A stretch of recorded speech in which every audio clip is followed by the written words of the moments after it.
سنتوں کی ہر طرف آئے بہار، نیک ہو امت اے نانائے حسین، نیک ہو امت اے نانائے حسین، ہر طرف نیکی کی دعوت عام ہو، نیک ہو امت اے نانائے حسین، سنتوں کی ہر طرف آئے بہار، نیک ہو امت اے نانائے حسین۔ الحمدللہ رب العالمین والصلاة والسلام علی سید المرسلین، اما بعد فاعوذ باللہ من الشیطان الرجیم، بسم اللہ الرحمن الرحیم، الصلاة والسلام علیک یا رسول اللہ وعلی آلک واصحابک یا حبیب اللہ، الصلاة والسلام علیک یا نبی اللہ وعلی آلک واصحابک یا نور اللہ۔ قال النبی صلی اللہ تعالی علیہ وآلہ وسلم، اکثر الصلاۃ علی فإن صلاتکم علی زکاۃ لکم۔ سبحان اللہ، بڑی پیاری حدیث پاک ہے۔ اس کا ترجمہ ہے، تم مجھ پر کثرت سے درود پاک پڑھو کیونکہ تمہارا مجھ پر درود پاک پڑھنا تمہارے لیے طہارت ہے۔ سبحان اللہ۔ صلو علی الحبیب صلی اللہ تعالی علی محمد صلی اللہ علیہ وآلہ وسلم۔ ناظرین، ہم حاضر ہیں پروگرام اچھے اور برے کام میں۔ ہم سلسلہ دیکھ اور سن رہے تھے امانت اور خیانت۔ یہ ہمارا پچھلا جو ایپیسوڈ تھا وہ اس کو ہم انشاءاللہ تعالیٰ کنٹینیو کرتے ہیں۔ کچھ باتیں رہ گئی تھی، کچھ حصہ باقی رہ گیا تھا، انشاءاللہ تعالیٰ اس کو ہم سنتے اور سمجھتے۔ تو ہم بڑھتے اپنے ٹاپک کی طرف۔ صادق بھائی، پچھلے ایپیسوڈ میں آپ سے نبی پاک علیہ السلام کی سیرت مبارکہ کے حوالے سے امانت داری کے بارے میں سوال کیا تھا، اور اس سے ماشاءاللہ ہمیں سیکھنے مل رہا تھا، ہم سیکھ رہے تھے۔ آپ ماشاءاللہ مدنی پھول اس پر بہت پیارے پیارے نچھاور کر رہے تھے، تو اس میں سے کچھ باتیں رہ گئی تھی، تو پلیز اسے آپ کنٹینیو کیجیے گا۔ الحمدللہ رب العالمین والصلاة والسلام علی سید المرسلین، اما بعد فاعوذ باللہ من الشیطان الرجیم، بسم اللہ الرحمن الرحیم۔ دیکھیے، اگر ذکر مصطفیٰ کیا جائے اور سیرت مصطفیٰ بیان کی جائے تو ہماری زندگیاں ختم ہو جائے گی، لیکن پیارے آقا صلی اللہ علیہ وسلم کی سیرت طیبہ ختم نہیں ہوگی۔ ہاں، کہ ایک باب بھی پورا نہیں ہوگا۔ جی، کسی نے کیا خوب کہا ہے کہ یا صاحب الجمال و یا سید البشر من وجهک المنیر لقد نور القمر سبحان اللہ، لا يمکن ثناء کما کان حقہ، یعنی آپ کی تعریف اور صرف بیان کرنا ممکن ہی نہیں ہے جیسا کہ آپ کا حق ہے۔ بعد از خدا بزرگ توئی قصہ مختصر، یعنی خدا کے بعد تو آپ ہی سب سے افضل ہے، بڑے ہیں۔ ہاں، کتنا ہی بیان کرو، وہ جتنا بیان کرتے جائیں گے اتنا ہمارا ایمان تازہ ہوتا جائے گا، دل کو سرور ملے گا، زبان پہ چاشنی آ جائے گی۔ سید اعلی حضرت فرماتے ہیں نا کہ لب پہ آ جاتا ہے جب نام جناب، منہ میں گھل جاتا ہے شہد نایاب۔ کیا بات ہے، سبحان اللہ۔ وجد میں ہو کہ ہمیں جاں بیتاب، اپنے لب چوم لیا کرتے ہیں۔ سبحان اللہ۔ بہرحال، پیارے آقا صلی اللہ علیہ وسلم کی ایک سیرت کا پہلو ہے جسے امانت داری کہتے ہیں۔ نبی پاک مشہور تھے امین سے۔ حضرت خدیجہ نے جو پیارے آقا صلی اللہ علیہ وسلم کو نکاح کا پیغام بھیجا، وہ یہی دیکھ کر بھیجا کہ آپ امین تھے۔ آپ نے اپنا مال تجارت حضور کو سپرد کیا اور آپ وہ مال تجارت لے کر ملک شام گئے اور بڑا نفع لے کر آئے۔ سبحان اللہ، بڑی برکت ہوئی۔ ہاں، بڑی برکت ہوئی اس میں۔ اور غلام سے جب آپ پوچھنے لگے تو غلاموں نے بتایا ان کے کہ یہ تو بڑے امین ہیں، اور پھر اور بھی واقعات بتائے کہ جب یہ چلتے تھے تو جو بادل تھا وہ سایہ کرتا تھا۔ سبحان اللہ۔ جی جی جی۔ ہاں، حضرت خدیجہ رضی اللہ عنہا نے جب یہ سب باتیں دیکھی، آپ کی امانت داری دیکھی، تو آپ کو نکاح کا پیغام بھیجا۔ سبحان اللہ۔ ابھی تک اعلان نبوت حضور نے نہیں فرمایا تھا۔ جی، اسی طرح جب ہجرت کا وقت آیا، نبی پاک صلی اللہ علیہ وسلم کو اللہ نے حکم دیا کہ ہجرت کر جاؤ۔ حضرت علی رضی اللہ عنہ کو اپنے پاس بلایا اور کہا کہ یہ اہل مکہ کی امانتیں میرے پاس ہیں، مجھے ہجرت کا حکم آ گیا ہے، مجھے جانا ہے، صبح جو ہے آپ اس امانتوں کو ان کے اہل تک پہنچا دینا، جن کی امانتیں ہیں ان تک پہنچا دینا۔ اور پھر حضرت علی کہتے ہیں کہ میں اس رات میں جو ہے نا بڑے سکون سے سویا، ورنہ اس سے پہلے مجھے خدشہ تھا کہ کہیں مجھے موت نہ آ جائے، لیکن میرے آقا نے فرمایا صبح امانت دے دینا، یعنی یہ پکا ہے کہ صبح تک موت نہیں آئے گی، امانت دے دینا اور پھر مدینہ پاک میرے پاس آ جانا۔ کیا بات ہے، سبحان اللہ۔ تو پھر یہ پیارے آقا صلی اللہ علیہ وسلم کی تعلیم ہے کہ غیروں کی امانت بھی آپ کے پاس ہے نا، تو آپ جو ہے نا اس کو ادا کرو۔ جی جی جی، مطلب اگر کہیں تم جا رہے ہو تو اس سے پہلے یہ امانتیں جو ہے وہ ادا کر دو۔ ایک اور واقعہ مجھے یاد آ رہا ہے کہ جو خیانت کرتا ہے اس کی وعید میں کہ حضرت عبداللہ ابن عباس رضی اللہ عنہ، ان کے پاس جو ہے نا کچھ لوگ آئے جو حج پر جا رہے تھے، انہوں نے کہا کہ ہم سفر حج میں تھے کہ ایک شخص کا انتقال ہو گیا، تو ہم نے اس کو دفن کرنے کے لیے جو ہے نا قبر کھودی، ہم نے دیکھا کہ اس میں جو ہے نا ایک سیاہ اژدہا، وہ اتنا بڑا ہے کہ اس نے پوری قبر کو بھرا ہوا ہے، پوری قبر اس کے جسم سے بھر گئی ہے۔ ہم نے دوسری جگہ وہ قبر کھودی تو اس قبر میں بھی وہی اژدہا تھا۔ اللہ اکبر۔ حضرت عبداللہ ابن عباس نے کہا کہ اگر تم ساری دنیا میں کھود دو اس کی قبر تو وہ اژدہا اس قبر میں پاؤ گے۔ یا اللہ۔ تو اس کو حضرت عبداللہ ابن عباس نے فرمایا رضی اللہ عنہ کہ اسی اژدہے کے ساتھ اس کو دفن کر دو۔ دفن کرنے کے بعد جب یہ لوگ جس کا انتقال ہوا تھا وائف کے پاس آئے تو پوچھا کہ یہ کرتا کیا تھا؟ کہا کہ یہ گیہوں بیچتے تھے اور جو بادی گیہوں ہوتے تھے، خراب گیہوں ہوتے تھے، اس کو اچھے گیہوں میں مکس کرتے تھے، یعنی یہ خیانت کرتے تھے، مطلب بیع و شرع میں، بیچنے میں، خرید و فروخت میں، جو لوگوں کا مال ان کے پاس پہنچانا تھا، ان کو لوگوں کو مال بیچنا تھا، اس میں وہ پھر خیانت کرتے مکس کرتے تھے، یعنی وہ دولت پوری لے رہے تھے، اس کے بدلے میں جو مال دے رہے تھے وہ آدھا دے رہے تھے، پیسہ پورا لے رہے تھے اس مال کا مگر مال پورا نہیں دے رہے تھے۔ جی، تو اس کی سزا یہ بیان کی کہ اس کی قبر میں اژدہا تھا۔ اللہ پاک ہمیں خیانت سے بچائے، آمین آمین۔ اسی طرح ایک شخص نبی پاک صلی اللہ علیہ وسلم اپنے تو اپنے غیر بھی تعریف کرتے تھے حضور کی، بالکل۔ ایک نضر بن حارث ہے، جب حضور نے اعلان نبوت فرمایا جی تو اس نے خطبہ دیا اور تمام اہل مکہ کے سامنے اس نے کہا کہ یہ نبی پاک صلی اللہ علیہ وسلم کیا انہوں نے تمہارے درمیان بچپن نہیں گزارا؟ کیا بات ہے، تعریف دیکھو، کیا انداز، غیر بھی تعریف کر رہے ہیں، کیا انداز ہے، کیا انہوں نے بچپن نہیں گزارا تمہارے درمیان؟ تم میں سب سے زیادہ پسندیدہ شخصیت کے مالک ہیں یہ، تم میں سب سے زیادہ سچ بولنے والے ہیں یہ، سبحان اللہ، اور تم میں سب سے زیادہ امانت دار یہ ہیں، سبحان اللہ۔ تو یہ اپنے تو اپنے غیر بھی نبی پاک صلی اللہ تعالی علیہ وسلم کی تعریف کرتے تھے۔ تو ناظرین اکرام، ہمیں بھی نبی پاک صلی اللہ علیہ وسلم کی امانت داری سے سیکھنا چاہیے، کیونکہ میرے آقا بھیجے گئے ہیں سکھانے کے لیے، تو ہمیں سیکھنا چاہیے کہ ہم اگر کوئی ہمیں جو ہے ہمارے پاس امانت رکھتا ہے، امانت صرف مال و دولت کی نہیں، جیسے کہ ابھی بیان کیا گیا تھا، امانت جو ہے وہ باتوں میں بھی امانت ہے۔ اسی طرح اگر آپ کہیں امپلائے ہیں، وہاں کا جو ساز و سامان ہے آفس کا، وہ سب آپ کے پاس امانتیں ہیں۔ اسی طرح آپ کو جو وقت دیا گیا ہے، اس وقت میں جو کام دیا گیا ہے، اس وقت میں وہ کام کرنا بھی امانت ہے۔ اگر آپ جاب پر آ گئے لیکن اپنا وقت ضائع کر رہے ہیں تو یہ امانت میں خیانت کہلائے گی۔ اللہ اکبر۔ اچھا دیکھیں نا، آج جو مسلمانوں کی حالت ہے، جو ان کی کنڈیشن ہے کہ وہ خستہ حالی کے شکار ہیں، ہاں، ان کو کس نظریے سے دیکھا جا رہا ہے، ان کی اہمیت، ویلیو نہیں نظر آتی ہے۔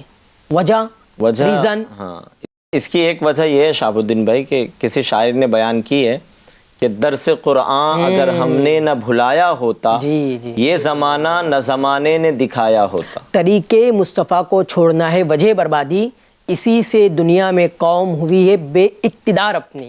اللہ اکبر۔ یعنی یہ جو قرآن پاک، حدیث پاک ہے، یہ ہمارے لیے رہنما ہے. بالکل. ہاں اسی کے پیچھے پیچھے اور اسی پر عمل کرنا ہے. نبی پاک صلی اللہ علیہ وسلم کی سیرت مبارکہ کو ہم چھوڑے بیٹھے ہیں. اسی لیے تو اعلیٰ حضرت بھی سمجھا رہے ہیں نا, جی ٹھوکرے کھاتے پھرو گے ان کے در پر پڑ رہو. جی ٹھوکرے کھاتے پھرو گے ان کے در پر پڑ رہو. قافلہ تو اے رضا اول گیا آخر گیا. اللہ اکبر. جی ناظرین, ہمیں سیکھنے ملتا ہے اس سے, بہت کچھ ہے اس میں, بڑے مدنی پھول ہیں. نبی پاک علیہ السلام کی زندگی کا ہر پہلو سبحان اللہ ہمیں بہت کچھ سکھاتا ہے. بڑے مدنی پھول ہے اس میں. جیسے کہ ابھی امانت کے بارے میں ہم نے سنا کہ اپنے جو غیر تھے وہ بھی امانتیں رکھواتے تھے. ان کو یہ معلوم تھا کہ حضور صلی اللہ علیہ وآلہ وسلم صادق امین ہے, ان کے پاس جیسا مال جیسی چیز جو بھی رکھوایا جائے گا یہ ضائع نہیں ہوگا, بالکل یہ ختم نہیں ہوگا, ویسے ہی ہم کو مل جائے گا. یہ پورے عرب میں مشہور تھا. تو اگر ہم دنیا میں کامیابی چاہتے ہیں, ترقی چاہتے ہیں, سکسیس ہونا چاہتے ہیں, اپنے گھر میں بھی, محلے میں, علاقے میں, پوری دنیا میں کہیں بھی, تو نبی پاک علیہ السلام کی سیرت مبارکہ پر عمل کرنے والے بن جائیں, حضور کی سنتوں پر عمل کرنے والے بن جائیں, تو انشاءاللہ تعالی دنیا میں بیڑا پار تو پار ہے ہی, انشاءاللہ تعالی آخرت میں بھی پار ہو جائے گا. پھر لوگ جو ہے نا ہمیں اچھی نگاہوں سے دیکھیں گے, وہ چاہے آپ گھر میں ہو, چاہے باہر ہو, سفر میں ہو, حضر میں, کہیں بھی ہو, لوگوں کی نگاہوں میں آپ مقبول ہوں گے. ہاں بالکل. کیونکہ آپ نبی پاک اسلام کی سیرت پر عمل کر رہے ہیں. سبحان اللہ.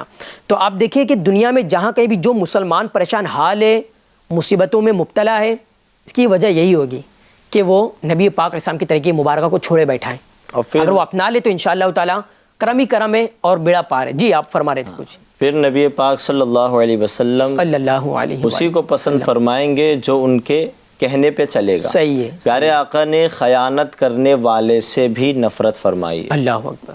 ایک تو بڑی ڈرانے والی روایت ہے کہ نبی پاک نے خیانت کرنے والے کی نماز جنازہ پڑھنے سے انکار کر دیا کہ میں نہیں پڑھوں گا اس کی نماز جنازہ کیونکہ یہ خائن ہے, یہ خیانت کرنے والا ہے.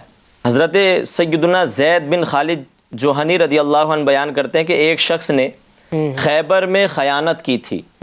حضور نبی پاک صلی اللہ علیہ وآلہ وسلم نے اس کی نماز جنازہ نہیں پڑھی. یا اللہ. اور فرمایا تمہارے ساتھی نے راہ خدا میں خیانت کی ہے.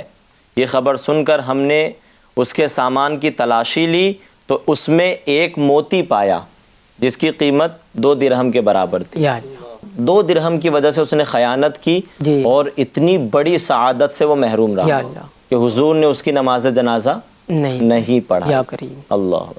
دیکھا ناظرین, خیانت کتنی بری صفت ہے, کتنا برا فعل ہے, اتنا برا ہے, اتنی بری صفت ہے کہ نبی پاک علیہ السلام نے اس کی نماز جنازہ نہیں پڑھی.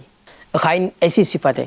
اور نبی پاک علیہ السلام نے خیانت کرنے والے کو جہنم میں دیکھا ہے نا, جیسا کہ ہمارے صادق مدنی نے بتایا کہ جہنم میں دیکھا نبی پاک علیہ السلام نے خیانت کرنے والے کو. تو یہ کتنی بری صفت ہے, کتنا برا فعل ہے اور کیسی عجیب و غریب چیز ہے.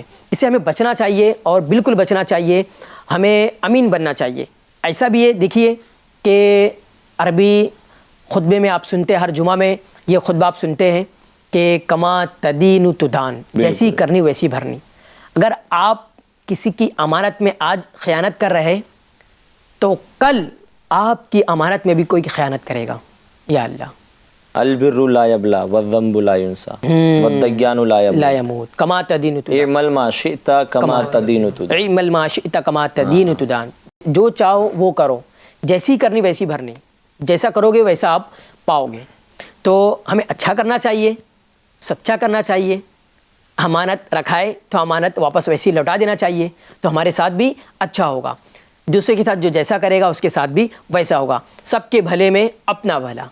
اللہ پاک ہمیں عمل کی توفیق عطا فرمائے. اچھا, ایک سوال میں یہاں پر یہ کروں گا کہ ابھی تک تو ہم نے سنا مال میں امانت داری, خیانت, اور باتوں میں, مجلس میں. تو کیا کسی کو کوئی منصب ملے, ذمہ داری ملے, عہدہ ملے, تو کیا یہ ذمہ داری, منصب, عہدہ, اس میں بھی کچھ امانت کا تعلق ہے؟ اس کے بارے میں آپ کیا فرماتے ہیں؟ بسم اللہ الرحمن الرحیم. جی ایسا ہی ہے جیسا آپ نے فرمایا کہ جس طرح مال, دولت اور باتوں میں, مجلسوں میں خیانت ہوتی ہے, اسی طرح منصب میں بھی خیانت ہوتی ہے. جی. اگر کوئی نااہل منصب پر پہنچ جائے تو پھر وہ تو خیانت کرنا ہی کرنا ہے. جی جی. اور جو کامیابی کا تعلق ہے، یعنی کہ ہمارے اللہ پاک نے قرآن پاک میں جو ارشاد فرمایا قد افلح المؤمنون، جی جی جی، جو مومنوں کی کامیابی فرمائی کہ مومن کامیاب ہو گئے، اور مومنوں کے جو بعد میں اوصاف بیان فرمائے تو اس میں سے ایک وصف یہ بھی تھا کہ والذین ہم لاماناتہم وعہدہم راعون، کہ کامیاب وہ ہے جو مومن ہے، ایمان لائے، اور پھر پوری اوصاف جو آگے بیان فرمائے کہ اپنی نماز کے اندر خشوع کرتے ہیں، زکوٰۃ ادا کرتے ہیں. تو اس میں سے ایک وصف یہ بھی بیان فرمایا کہ اور وہ جو اپنی امانتوں اور اپنے وعدے کی رعایت کرنے والے ہیں. سبحان اللہ، کیا بات، یہ بھی کامیاب ہے. یہ لوگ کامیاب ہے، اصل سکسیس یہیں پر ہے. جی جی. اور آپ دیکھیں کہ بندے کو بنانے والا، جی جی، مخلوق کا خالق جس بات میں کامیابی فرما رہا ہے اور بندہ اس سے ہٹ کر دوسری جگہ کامیابی ڈھونڈے گا تو پھر وہ پستی کا شکار ہی ہوگا. سکسیس دوسری جگہ اگر تلاش کرے گا تو دنیا میں رسوائی اور پستی ہی اس کا مقدر ہوگی. لیکن جب اللہ نے فرما دیا کہ امانت ادا کرنے میں، امانت کی رعایت کرنے میں جو ہے یہ بھلائی ہے، تو لہٰذا اس کے اندر بھلائی موجود ہے. اور یاد رکھیں کہ آپ ابھی تک تو ہم بندوں کی امانتیں سن رہے تھے، لیکن تفاسیر کے اندر اس آیت کے تحت یہاں تک لکھا ہے کہ امانتیں اللہ پاک کی بھی ہوتی ہے. جی، کہ بندہ جو ہے وہ امین ہے، کہ چاہے بندے کو اللہ تعالیٰ کی جانب سے عطا کردہ اور امانتیں خواہ اللہ کی ہو یا مخلوق کی، اور اسی طرح عہد خدا کا ہو یا پھر مخلوق کے ساتھ ہو، سب کی وفا کرنا لازم ہے. سب عہد کو پورا کرنا ضروری ہے. کہ اللہ تعالیٰ کے ساتھ عالم ارواح میں بندوں نے ایک وعدہ کیا، الست بربکم، یوم الست، کہ اللہ نے فرمایا کہ کیا میں تمہارا رب نہیں؟ تو سب نے کہا بلا، کیوں نہیں؟ تو اس وقت اطاعت کا جو وعدہ کیا اور اللہ تعالیٰ سے جو امانتیں بندوں کے پاس موجود ہیں اللہ پاک کی جانب سے، اس کے اندر بھی خیانت معاذ اللہ لوگ کرتے ہیں.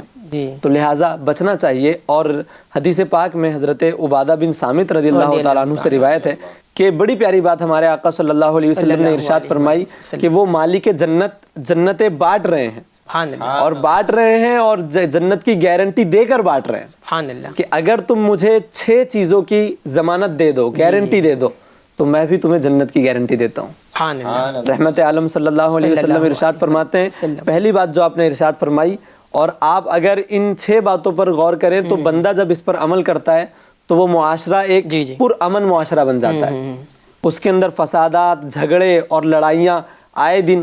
اب تو مطلب ذرا سا نقصان ہو گیا، کسی بندے کو بھوک بھی اگر لگ رہی ہو تو وہ دوسرے پر غصہ نکالتا ہے، معاذ اللہ. مطلب ایسا معاشرہ ہو رہا ہے. تو یہ 6 چیزیں ہمارے آقا صلی اللہ علیہ وسلم نے رول جو ہے بیان فرمائے. پہلا فرمایا کہ بات بولو تو سچ بولو، سچ بولو. جب بات کر رہے ہو تو سچ بولو، اور جب وعدہ کرو تو پورا کرو. تیسری بات فرمائی کہ تمہارے پاس امانت رکھی جائے تو ادا کرو، اور اپنی شرمگاہوں کی حفاظت کرو، اپنی نگاہوں کو پست کرو، جھکا کے رکھو، اپنی نگاہیں نیچی رکھو. اور فرمایا کہ اپنے ہاتھوں کو بھی روکو. یہ 6 چیزیں اگر بندہ کوئی گارنٹی دے دیتا ہے تو وہ اس زبان سے، وہ زبان جس کو سب کن کی کنجی کہیں، اس کی نافذ حکومت پہ لاکھوں سلام. وہ دہن جس کی ہر بات وحی خدا، چشمہ علم و حکمت پہ لاکھوں سلام. تو اس سے یہ بھی پتہ چلتا ہے کہ کوئی بندہ ہوتا ہے تو وہ اپنی ملکیت ہی دے سکتا ہے. آپ کی ملکیت میں کوئی چیز ہو تو میں دوسرے کو نہیں دے سکتا. یہاں پر رحمت عالم صلی اللہ علیہ وسلم جنتیں بانٹ رہے ہیں تو پتہ چلتا ہے کہ وہ جنت کے مالک بھی ہیں، مالک جنت ہے، مالک کل ہیں اور مختار کل ہیں. تو بندے کو بھی غور کرنا چاہیے، ان 6 چیزوں کو اپنائیں. اور جو زبان ہے ہمارے آقا کی، جس سے جو بھی نکلتا ہے ہمیشہ حق ہی نکلتا ہے، تو اس زبان سے مزدہ ملا ہوا ہے کہ اس کو جنت ملنی. وما ينطق عن الهوى ان هو الا وحی یوحى. سبحان اللہ. حضور اپنی طرف سے کچھ نہیں فرماتے، بالکل جو ہوتا ہے وہ اللہ پاک کا فرمان ہوتا ہے. یہ حدیث جو ہے یہ وحی کی قسم سے ہے. وحی کی 2 قسمیں، ایک مطلوع، ایک غیر مطلوع. قرآن پاک مطلوع ہے جس کی تلاوت کی جاتی ہے، اور حدیث پاک غیر مطلوع جس کی تلاوت نہیں کی جاتی ہے، جیسے کہ قرآن پاک کی جاتی ہے. سبحان اللہ. تو یہ بندہ جو ہے وہ جنت کا حقدار ہو جائے گا انشاءاللہ. سبحان اللہ. دیکھا ناظرین، آپ نے سنا، آپ نے کتنی پیاری حدیث پاک ہمیں سننے ملی. ہمارا یہی سوال تھا، عہدہ، منصب، ذمہ داری، اس میں بھی امانت ہوتی ہے. اگر آپ کو کوئی عہدہ ملا ہے، کوئی منصب ملا ہے، کوئی ذمہ داری ملی ہے، تو اسے پورا کرنا ہے، اس کا حق پورا ادا کرنا ہے. فارمیلٹی پوری نہیں کرنی، صرف رسمی طور پہ ادا نہیں کرنا ہے، اس کا جو حق ہے، جو آپ کا کام ہے، جو آپ کی JD بنائی گئی ہے، جو آپ کا پورا ایک پوائنٹس لکھا گیا کہ یہ آپ کے حصے میں کام آتا ہے، تو اس کو پورا کرنا بھی ہے۔ اگر وہ کام آپ نے نہیں کیا، ٹھیک ہے، وہ کام آپ نے نہیں کیا اور پوری آپ نے سیلری لی، پوری تنخواہ لی، پورا پیسہ لیا، یہ امانت میں خیانت ہوگا۔ کہ جو باس ہے، جو آپ کا لیڈر ہے، جو آپ کا سیٹ ہے، جو بھی XYZ جس کے ہاں آپ ہے، تو وہ تو اس کا تو یہی ذہن ہے نا، وہ آپ پہ بھروسہ کیا ہو کہ بندہ میں رکھا ہوں یہ پورا نا ادا کرنا، نبھا رہا ہے، مگر آپ خود بہتر جانتے ہیں کہ میں امانت کر رہا ہوں یا امانت میں خیانت کر رہا ہوں۔ تو عہدے میں بھی، منصب میں بھی، ذمہ داری میں بھی، یہ سب میں امانت اور خیانت کا پہلو ہے، تو ہمیں امین بننا ہے اور امین بننا ہے۔ اللہ پاک ہمیں عمل کی توفیق عطا فرمائے۔ اچھا غلام غوث بھائی، اب چند ایک چیز تو ہم نے سنا خیانت کے بارے میں کہ خیانت یہ ہے، مگر ایک اس بارے میں بھی بتائیے کہ خیانت کی کیا صورتیں ہو سکتی ہے؟ خیانت کی بعض صورتیں تھوڑا سا آپ اس کو شیئر کیجئے گا تاکہ ناظرین کو بھی سمجھ آئے کہ ہاں یہ بھی خیانت ہوتی ہے۔ نہیں تو عام طور پہ یہی مفہوم ہے کہ خیانت جو ہے بھائی مال رکھا ہے، زیور رکھا ہے تو اس میں خیانت ہوتی ہے، تو کچھ ایسی صورت بھی ہے جو اس کے علاوہ شمار کی جائے گی؟ اور ساتھ ہی ساتھ یہ بھی بیان کر دیجئے کہ خیانت کرنے والوں کے لیے کیا سزائیں مقرر کی گئی ہے، ان کے لیے کیا سزائیں بیان کی گئی ہے، ان کے لیے کیا سزائیں رکھی گئی ہے؟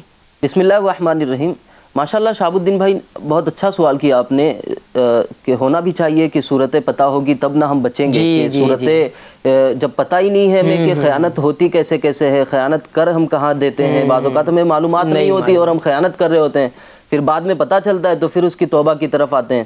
اس سے معلوم پڑا کہ امانت اور خیانت کا علم سیکھنا بھی ضروری ہے، سیکھنا بھی ضروری ہے، جی ہاں صحیح ہے۔ جو ہم پر جو علم دین سیکھنا فرض ہے، اس میں یہ بھی آتا ہے کہ جو باطنی بیماریاں ہیں، جو گناہ ہیں، جو گناہ بھرے کام ہیں، جو حرام کام ہے، جو ہمیں قرآن و حدیث میں منع کیا گیا ہے، اس سے بچنا کیسے ہے اسے بھی سیکھنا ضروری ہے۔ صحیح ہے، صحیح ہے۔ تو وہ یہ صورتیں حدیث پاک میں جو اللہ کے رسول صلی اللہ تعالیٰ علیہ وسلم نے بیان کی ہے، انشاءاللہ سنیں گے تو پھر ہمارا بچنے کا ذہن بنے گا کہ یار ہم یہاں بھی خیانت کر رہے تھے، انشاءاللہ یہاں بھی بچیں گے، یہاں بھی ہم سے خیانت ہو جا رہی تھی، ہم یہاں بھی بچیں گے۔ تو حدیث پاک میں جو اللہ کے رسول صلی اللہ تعالیٰ علیہ وسلم نے ارشاد فرمایا ہے، سب سے پہلی جو آپ نے خیانت کی صورت ارشاد فرمائی ہے وہ یہ ہے کہ پیارے آقا صلی اللہ تعالیٰ علیہ وسلم ارشاد فرماتے ہیں، جو اپنے بھائی کو کسی معاملے میں مشورہ دے حالانکہ وہ جانتا ہے کہ درستی اس کے علاوہ میں ہے، جی تو اس نے اس کے ساتھ خیانت کی، جی، اللہ اکبر کبیرہ۔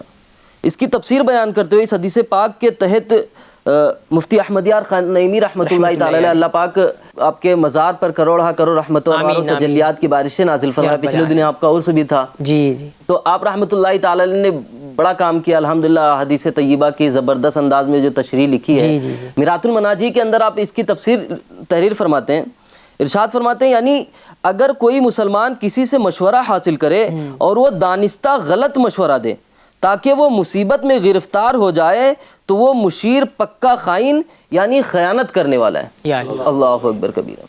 اب دیکھیں اگر اس تفسیر کو اور اس حدیث پاک کی روشنی میں اگر ہم چیک کرنے جائیں اپنے معاشرے کو، تو پھر یہ معاشرہ تو اس کے الٹ جا رہا ہے، اس کے برخلاف جا رہا ہے، رانگ سائڈ پہ چلا گیا ہے معاشرہ، کہ اگر ہم کسی سے مشورہ لینے جاتے ہیں تو وہ بندہ دانستہ طور پہ جان بوجھ کے ہمیں غلط مشورے دے رہا ہوتا ہے۔ حالانکہ حدیث پاک میں ترغیب تو یہ دلائی گئی ہے، بلکہ اس سے بچنے کا حکم ارشاد فرمایا گیا، اور ترغیب یہ دلائی گئی کہ اچھا مشورہ دیا جائے، اچھا مشورہ دیا جائے۔ لیکن ہمارا الٹا مسئلہ یوں ہو گیا ہے کہ ہم جب بھی ہمارے پاس کوئی مشورہ لینے آتا ہے تو ہم سوچتے ہیں یار اگر یہ میں اس کو اچھا مشورہ دے دوں گا تو مجھ سے آگے نکل جائے گا، تو مجھ سے آگے جائے گا، مشورہ دوں تو ایسا کچھ دیتا ہوں تاکہ یہ مجھ سے پیچھے ہی رہ جائے، میں اس سے آگے بڑھتا چلا جاؤں۔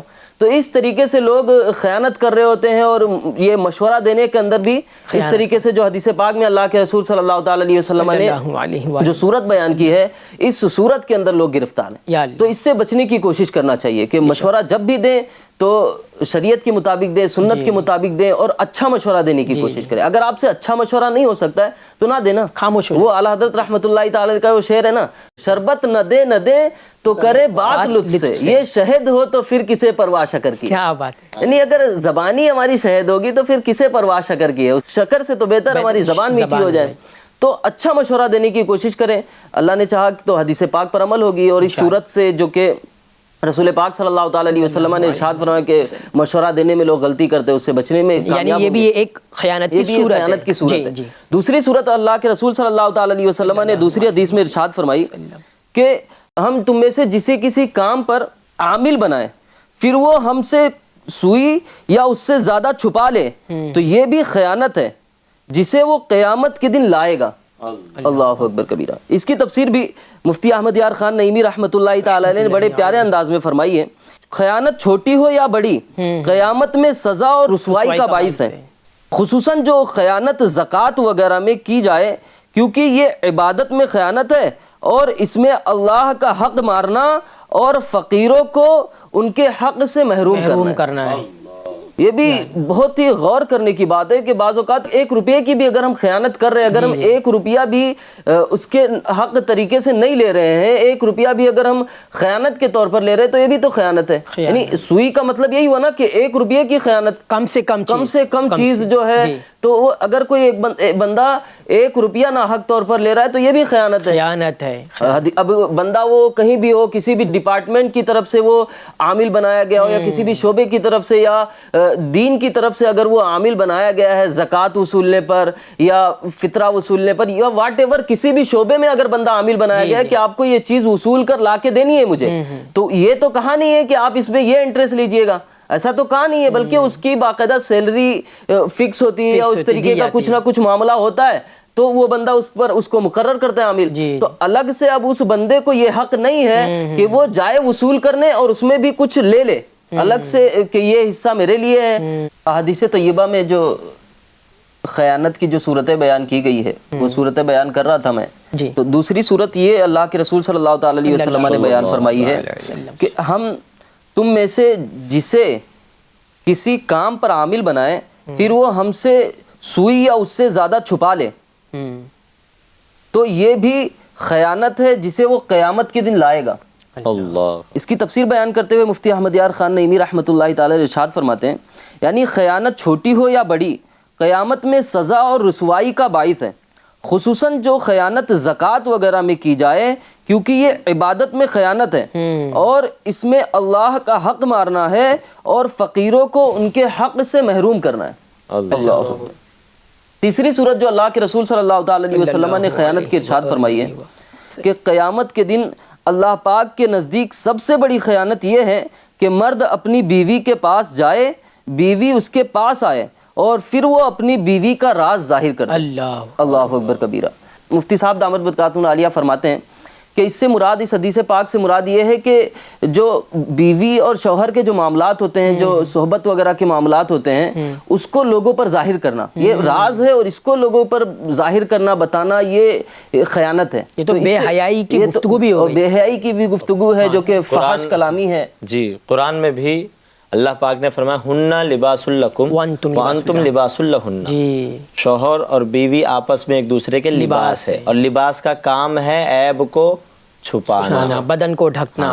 اللہ نے فرما دیا لباس ہے تو لباس کا کام ہے عیب کو چھپانا، تو شوہر اور بیوی کو چاہیے کہ آپس میں ایک دوسرے کے عیب بیان نہ کرے کسی کے سامنے۔ تو یہ اس سے بچنا چاہیے، یہ بہت ہی بری صفت ہے کہ یہ راز ہے اور یہ پوشیدہ معاملات ہیں، اس کو لوگوں کے سامنے بیان کرنے سے، اور بعض اوقات لوگ دھڑلے سے پوچھ بھی رہے ہوتے ہیں کہ کیا ہوا، کیسا رہتا ہے، تو اس طریقے سے بھی کسی کو ایسے سوالات بھی نہیں کرنے چاہیے اور بندے کو اس طریقے کے معاملات کو باہر بیان بھی نہیں کرنا چاہیے۔ وہ راز ہے، اس کو راز ہی رکھا جائے تو بہتر ہوگا۔ اور پھر جیسا کہ آپ نے پوچھا کہ خیانت کی کچھ سزائیں اور خیانت سے اللہ کے رسول صلی اللہ تعالی علیہ وسلم نے بچنے کے لیے کس قدر دعائیں کی ہے، یہ اس طریقے کی کچھ باتیں بتائیں، تو اس حوالے سے پیارے آقا صلی اللہ تعالی علیہ وسلم نے خود خیانت سے بچنے کی جو دعا ہے رسول پاک صلی اللہ تعالی وسلم خود کیا کرتے تھے کہ مجھے خیانت سے بچا، اس طریقے کی دعائیں ہیں، تو وہ دعا میں آپ کو عرض کرتا ہوں۔ اللہ کے رسول صلی اللہ تعالی علیہ وسلم دعا کیا کرتے، اعوذ بک من الخیانتی فإنہا بئست البطانہ، یعنی اور خیانت سے تیری پناہ مانگتا ہوں کہ یہ بدترین مشیر کار ہے۔ اللہ اکبر۔ یعنی خیانت کی اس سے جو ہے وہ کمتری پتہ چلتا ہے. خیانت جو ہے کتنی گندی بلا ہے, کتنی گندی بیماری ہے, یہ کتنی بری بلا ہے. اس سے رسول پاک صلی اللہ تعالی وسلم پناہ مانگ رہے ہیں, اور رسول پاک صلی اللہ تعالی علیہ وسلم کا ہر کام جو ہے وہ امت کی ترغیب دے کے لیے ہے.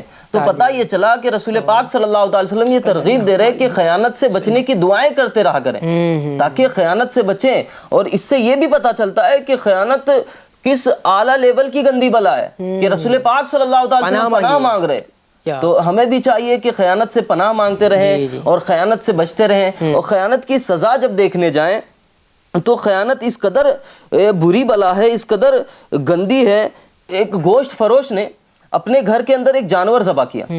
جانور ذبح کرنے کے بعد اپنے بھائی کو جانور کے پاس کھڑا کر دیا اور وہ خود اٹھا اس نیت سے کہ جانور کے اندر پانی بھرے.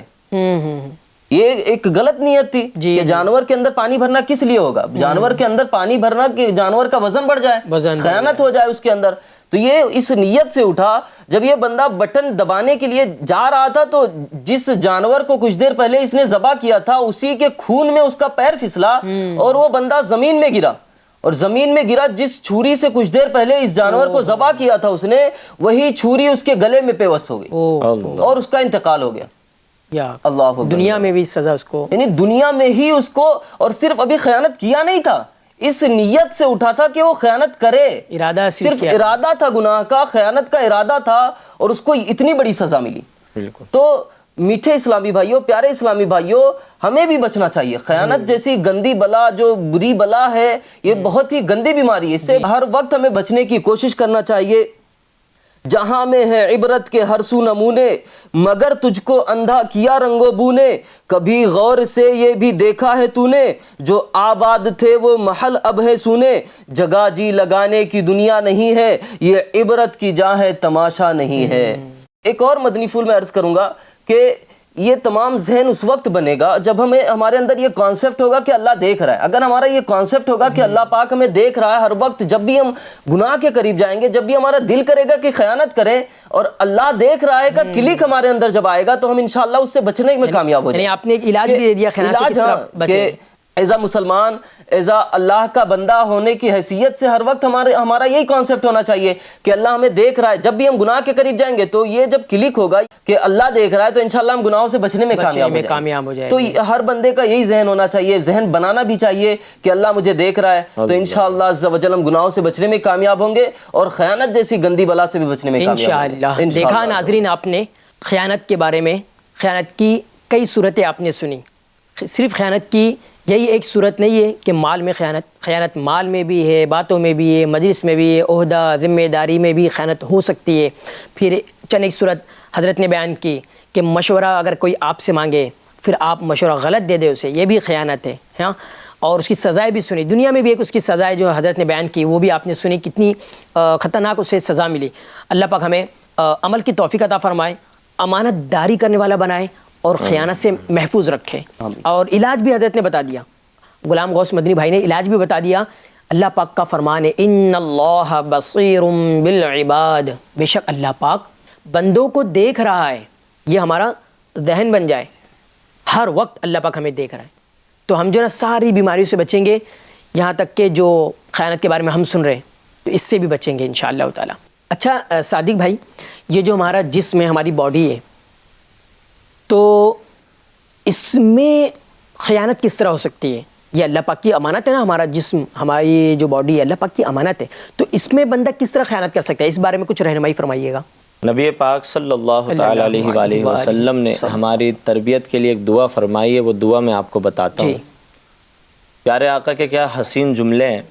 میرے آقا فرماتے ہیں کہ اللہم طہر قلبی من النفاق وعملی من الریاء ولسانی من الکذب وعینی من الخیانہ فإنک تعلم خائنۃ الأعین وما تخفی الصدور. یعنی الہی میرے دل کو نفاق سے اور میرے عمل کو دکھاوے سے اور میری زبان کو جھوٹ سے اور میری آنکھ کو بد دیانتی سے پاک رکھ, کیونکہ تو جانتا ہے خیانت والی آنکھ کو اور اس کو جسے سینے چھپاتے ہیں. آنکھوں کی خیانت یہ ہے کہ جن چیزوں کو اللہ اور اس کے رسول صلی اللہ علیہ وآلہ وسلم نے حرام کیا ان چیزوں کو دیکھنا. اسی طرح کان کی خیانت ہے کہ حرام سننا. زبان کی خیانت ہے چغلی کرنا، ایک دوسرے کی غیبتیں کرنا، یہ زبان کی خیانت ہے، یعنی گناہ کرنا. ان اعضاؤں کو گناہوں کی دعوت دینا یہ خیانت ہے. ہاتھوں کو برائی کی طرف اٹھانا خیانت ہے. پیر کو برائی کی طرف لے جانا خیانت ہے. اپنے جسم کو ضرورت سے زیادہ بھوکا رکھنا یہ جسم کے ساتھ خیانت ہے. تو یہ اعضائے بدن کی خیانت تھی. اللہ تبارک و تعالی ہمیں ہر طرح کی خیانت سے محفوظ و معمون فرمائے. آمین یا رب العالمین. دیکھا ناظرین، جس طرح خیانت چیزوں میں ہوتی ہے اسی طرح خیانت جسم میں بھی ہوتی ہے. زبان کا کام ہے اچھا بولنا، سچا بولنا. آنکھوں کا کام ہے اچھا دیکھنا، جائز چیزیں دیکھنا. کانوں کا کام ہے بری چیزوں سے بچ کر اچھی چیز سننا. اسی طرح ہے نا، ہاتھ کا کام ہے اچھی جگہ اٹھانا، پیر کا بھی کام ہے اچھی جگہ اس کو بڑھانا. یہ ان کا حق ہے. ہاں، اس کے خلاف اگر آپ جائیں گے، زبان سے ناجائز چیز کہیں گے، کان سے ناجائز چیز سنیں گے، آنکھوں سے ناجائز چیز دیکھیں گے، ہاتھ کو ناجائز چیز کی طرف بڑھائیں گے، قدموں کو ناجائز چیز کی طرف بڑھائیں گے، تو یہ بدن کی خیانت ہے. تو ہمیں مال میں، زیور میں، مجلس میں کوئی مشورہ مانگے اس میں جس طرح خیانت سے بچنا ہے، اسی طرح جسم کی بھی خیانت سے بچنا ہے. تو ناظرین، آپ جو ہے ہر طرح کی خیانت سے بچنے کا ذہن بنا لیجئے اور امانت دار بنیے، خیانت سے بچیے. اب یہ جو ہمارا سلسلہ جو ہوا ہے، جو بھی ہم نے سنا ہے، خیانت کی وعیدیں، سزائیں اور امانت کے فائدے، امانت دار کی فضیلت، تو اب یہ دو چیزوں کو آپ رکھیں سامنے اور غور کریں اور دیکھیں ان دونوں میں سے کون سی صفت ہمارے اندر ہے. اگر اس میں سے امانت والی صفت آپ کے اندر ہے تو سبحان اللہ، مدینہ مدینہ، مبارک ہو آپ کو. اور اگر آپ کے اندر خیانت والی صفت ہے تو یہ بہت بری صفت ہے. اس کو اپنے اندر سے دور نکالنا ہے، دور نکال کے پھینک دینا ہے، دور کر دینا ہے. اللہ پاک ہمیں عمل کی توفیق عطا فرمائے، دونوں جہان کی بھلائیاں نصیب فرمائے. ناظرین، سلسلے کا وقت اب ختم ہوتا ہے اور آپ سے اجازت چاہتے ہیں، اور پھر انشاءاللہ تعالی ہم اگلے ایپیسوڈ میں آپ سے ملاقات کریں گے. جب تک کہ آپ دیکھتے رہیے FGN چینل. صلو علی الحبیب صلی اللہ تعالی علی محمد صلی اللہ علیہ وآلہ وسلم. سنتوں کی ہر طرف آئے بہار، نیک ہو امت اے نانائے حسین،